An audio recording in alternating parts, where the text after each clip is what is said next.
আজকে তোমাদের নিয়ে যেতে চলেছি দক্ষিণ কলকাতার খুবই কাছেই অবস্থিত এমন এক জাগ্রত বিপত্তারিণী মন্দিরে। হয়তো আগে অনেকেই গেছো, আবার অনেকেই জানোই না এই মন্দিরের সম্বন্ধে। মা বিপত্তারিণী হলেন দেবী দুর্গার 108টি রূপের মধ্যে একটি রূপ। সোনারপুরের রাজপুরে এই জাগ্রত বিপত্তারিণী মন্দিরটি প্রতিষ্ঠা করেন বাবা দুলাল। বাবা দুলাল স্বপ্নে মা বিপত্তারিণীকে দেখেননি, দেখেছিলেন তার খোলা চোখে এক কিশোরীর রূপে। তাহলে চলো জয় মা বিপত্তারিণীর জয় বলে শুরু করা যাক সত্যি মায়েরির আরও একটা নতুন ব্লগ। আর ঘুরে আসা যাক এই জাগ্রত মন্দির থেকে। বাড়ি থেকে আমরা বিকেল 4টের সময় বার হয়ে পড়লাম। আমরা বারুইপুর থেকে বাস ধরে যাব রাজপুর, আর এইখান থেকে কামালগাছি 11 কিলোমিটার, আর রাজপুর পড়বে ওই 8.5 কিলোমিটার মতো। তো এখন আমরা পদ্মপুকুর মোড়ের দিকে যাচ্ছি, ওখান থেকে বারুইপুর বারাসাত বাস ধরবো। আমরা এখন চলে এসেছি পদ্মপুকুর মোড়ে, আর এই হলো পদ্মপুকুরের বারুইপুর বারাসাতের বাস স্ট্যান্ড। একটা বাস দাঁড়িয়ে আছে, এর আগে আমরা যখন আসছিলাম তখন একটা বাস ছেড়ে চলে গেল, তো এই বাসটা একটু পরে ছাড়বে। আমরা এখন 218 নম্বর বাস ধরে রাজপুর যাব। আমরা এখন নেমে পড়েছি রাজপুরে। এবার আমরা রাস্তাটা পার হয়ে ফ্র্যাঙ্করসের পাশ দিয়ে সোজা হেঁটে যাব। আমরা এখন এই এসবি রোড ধরে 500 মিটার মতন হেঁটে যাব, গেলেই মায়ের মন্দির দেখতে পাবো। দেখলাম এই রাস্তায় টোটোও চলছে। কিছুটা হেঁটে আসার পরে এই একটা মোড় পড়বে, এই মোড় থেকে আমরা এই ডান দিকে ঘুরে যাব।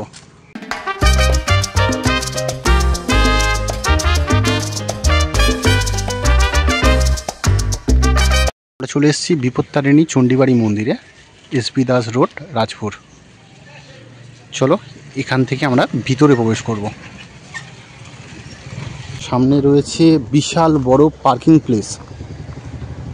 এবারে একটা সুন্দর জলাশয় মতন করা রয়েছে, আর কিছু গাছ লাগানো রয়েছে।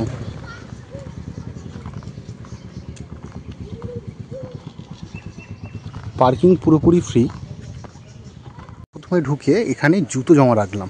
এখানে বিনা পয়সায় জুতো জমা রাখা হয়। এখানে জুতো জমা দিয়ে এই পারে কল আছে, এখান থেকে তোমরা হাত ধুয়ে নিতে পারো। আমরা হাত ধুয়ে নিলাম এখান থেকে। আর এখানে দেখলাম যারা নতুন গাড়ি কিনছে তারা এখান থেকে পুজো দিয়ে দিচ্ছেন। এই ঠাকুরমশাই বসে আছেন, এনাদেরকে বলে এনারা পুজো করে দিচ্ছেন।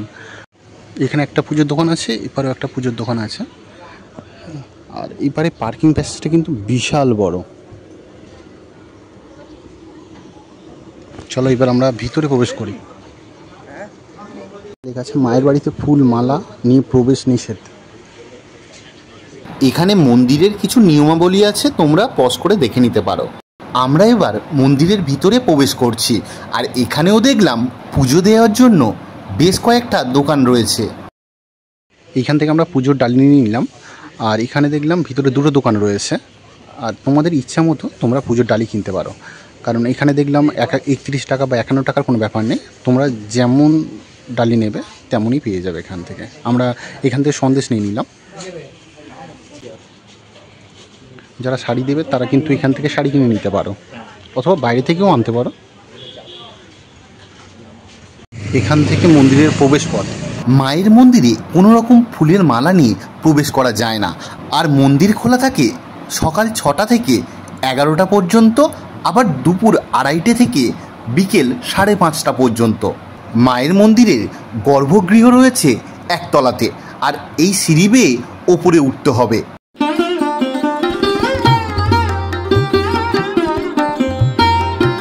আমরা এই মন্দিরে গিয়েছিলাম বিকেলের সময়, আর বিকেল 5টা থেকে মায়ের মন্দিরের সন্ধ্যাবেলার পুজো ও আরতি শুরু হয়ে যায়। আমরা কিন্তু এই সময় পুজো হয় জানতাম না, হয়তো মায়ের ইচ্ছা ছিল আমরা প্রথমবার যাব আর মায়ের আরতি হচ্ছে সেটা দেখতে পাবো।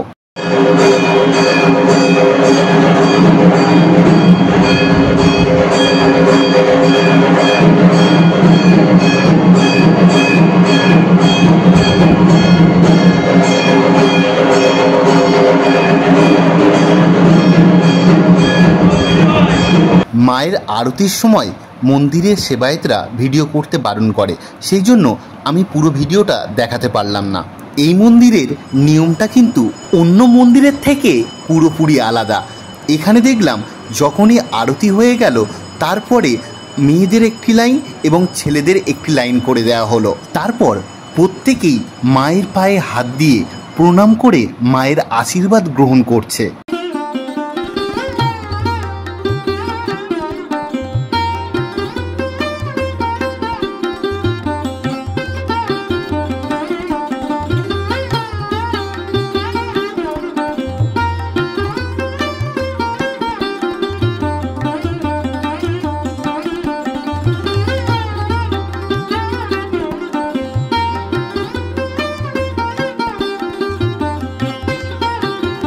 এবার চলো তোমাদের এই দিকটা ঘুরিয়ে দেখায়। এইপারে কিন্তু আরও অনেক ভগবানের বিগ্রহ রয়েছে।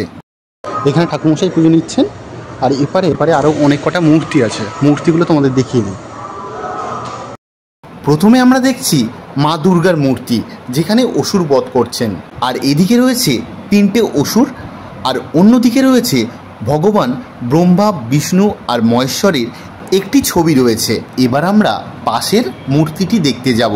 আর এখানে দেখো ভগবান বিষ্ণুর আরেকটি রূপ, নৃসিংহ অবতার, এবং এই মূর্তির নিচে এই অবতারের সম্পর্কে অনেক কিছু লেখা রয়েছে। তোমরা চাইলে ভিডিওটি পজ করে পড়ে নিতে পারো। এবার চলো আমরা পাশের মূর্তিটি দেখে নিই। এখানে রয়েছে শ্রী শ্রী গুরুদেব বাবা দুলাল, যিনি এই মন্দিরের প্রতিষ্ঠাতা, এবং শ্রী শ্রী গুরুমাতা শক্তি সাধনা দেবীর মূর্তি। এবার চলো আমরা পাশের মূর্তিগুলো দেখে নিই। আর এখানে দেখো ভারতবর্ষের সব নামকরা মনীষীদের মূর্তি কিন্তু এখানে একসঙ্গে তোমরা দেখতে পাবে, যেটা কিন্তু আর অন্য কোনো জায়গায় দেখতে পাবে না। এবং প্রত্যেক মনীষীদের মূর্তির তলায় নাম লেখা রয়েছে।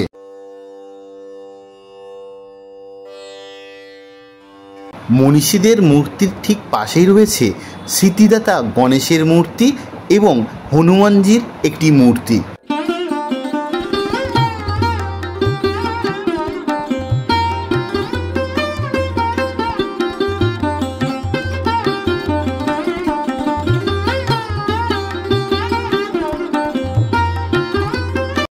এই ফ্লোরে রয়েছে আরও একটি ছোট্ট দোকান, যেখানে মায়ের মূর্তি, ছবি এবং বিভিন্ন রকমের মন্দির সম্পর্কিত বই আর শোপিস পাওয়া যাচ্ছিল। এখানে দেখলাম ম্যাগনেটের শোপিসও বিক্রি হচ্ছে। মন্দির যেহেতু বন্ধ হয়ে যাচ্ছে, সেই জন্য আমরা নিচের ফ্লোরে চলে এলাম। আর উপরে আরও একটি ঘর রয়েছে, যেখানে অনেক কিছু জিনিস রাখা রয়েছে, সেটা দেখাতে পারলাম না। সিঁড়ি ভেঙে নিচে এসে প্রথমে আমরা দেখলাম শীতলা মাতার মূর্তি।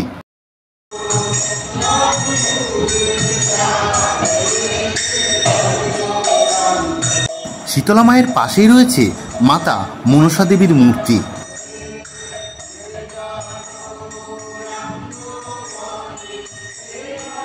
এখন আমরা দেখছি রাম সীতার মূর্তি। আর সন্ধ্যেবেলার টাইমে এই সামনেটা দেখো হরিনাম হচ্ছে।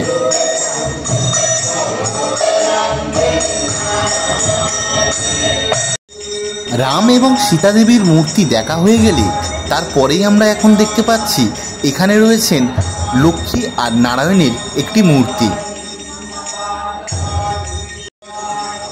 এখন যে মূর্তিটা দেখতে পাচ্ছ, এটা হলো গৌরনিতাইয়ের মূর্তি।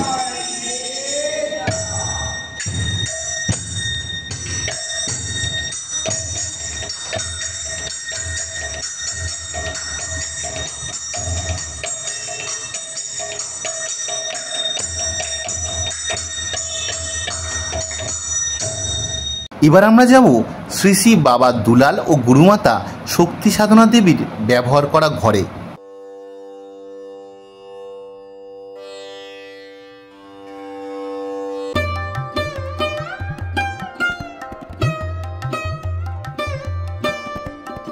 আমরা মন্দির থেকে বাইরে চলে এলাম, যেখানে জুতো রেখেছিলাম সেই দিকেই যাচ্ছে এখন।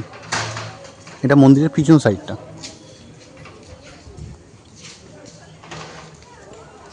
এখানে মনে হয় আগে পাখি থাকতো, এখন নেই। এখানে জেন্টস আর লেডিস টয়লেটের ব্যবস্থা আছে। তো চলো আমরা এখন এই দিকে চলে যাই।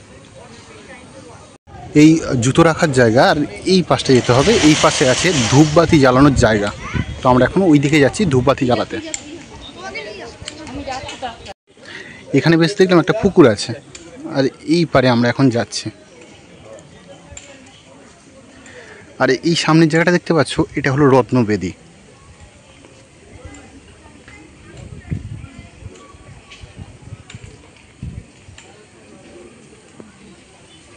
ধূপবাতি জ্বালানোর জন্য বেশ সুন্দর জায়গা করা রয়েছে।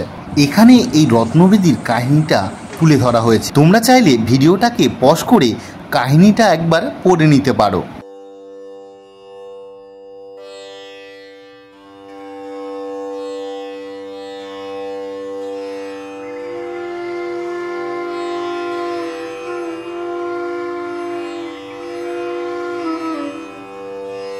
মন্দিরটা বেশ অনেকটা জায়গা জুড়ে রয়েছে, পার্কিং এরিয়াটাও বিশাল বড়, ঢোকার সময় দেখালাম। আর এখানে আমরা এখন ধূপবাতি জ্বাললাম। এই মন্দিরটা এত ভালো আর এত শান্তশিষ্ট পরিবেশ, মানে কেউ তোমাকে ডিস্টার্ব করবে না কোনোভাবে।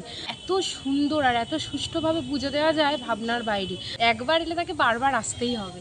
আমরা তো আবারও আসবো। আর এত সুষ্ঠুভাবে পুজো দেওয়া যায় আর এত পিসফুল জায়গা, না এলে তোমরা রিয়েলাইজ করতে পারবে না। খুব ভালো।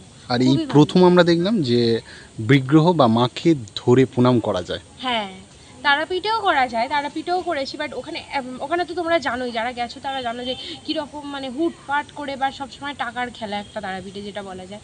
বাট এখানে সেরকম কোনোই ব্যাপার নেই, তুমি 2 টাকা দামের জিনিস এনেও মাকে পুজো দিতে পারো, এতটাই ভালো জায়গা। সেটা পুরোটাই আমরা নিয়ে যেতে পারবো। হ্যাঁ, একদমই তাই। খুবই সুন্দর, তোমরা এসো বারবার, আমরা তো আবার আসবোই।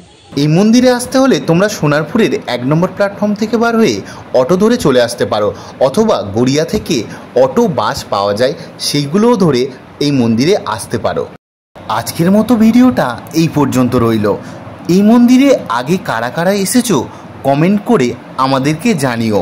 আর কারা এই মন্দিরে প্রথম যাবে তারাও কিন্তু কমেন্ট করতে ভুলবে না। দেখা হচ্ছে পরবর্তী কোনো একটা ব্লগে। ভিডিওটা ভালো লাগলে like, comment, share and subscribe করতে কিন্তু ভুলো না।